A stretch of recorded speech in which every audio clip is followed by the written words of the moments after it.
আজ আমি বানিয়ে ফেললাম সুজির মিষ্টি। কে কে তোমরা এভাবে করে সুজির মিষ্টি রান্না করো অবশ্যই কমেন্ট বক্সে জানিও। প্রথমে তো আমি দুধটাকে গরম করে নিয়েছি, গরম মানে ভালো একটু দুধটাকে ঘন করে নিয়েছি। তারপরে আমি ঘি দিলাম, ঘিতে সুজি দিয়ে ভালো মতন করে সুজিটাকে ভেজে নিব। তারপর সামান্য একটু লবণও দিয়েছি, সেটা ভিডিওতে উঠে নিই। সুজি যখন ভাজা হয়ে যাবে তারপরে আমি ওই ঘন করে রেখেছিলাম দুধটা, সেটা দিয়ে দিব, দিয়ে সুজির একটা খামির করে নিব।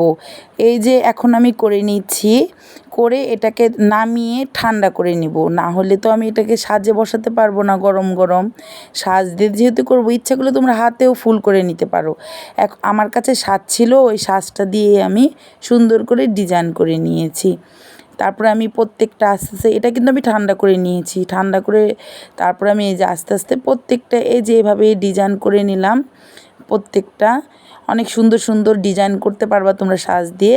তারপরে তো এই তো কড়াইতে তেল দিয়ে দিলাম, তারপরে বেশি মানে একেবারে কম জ্বালো না, আবার একটু বেশি জ্বালো না, মিডিয়াম জালের মধ্যে আমি দিয়ে দিব। তারপরে তো এই যে আস্তে আস্তে প্রত্যেকটি ভেজে নিয়েছি, 2বার ভেজে নিয়েছি আমি। এই যে আমার এখন ভাজা শেষ।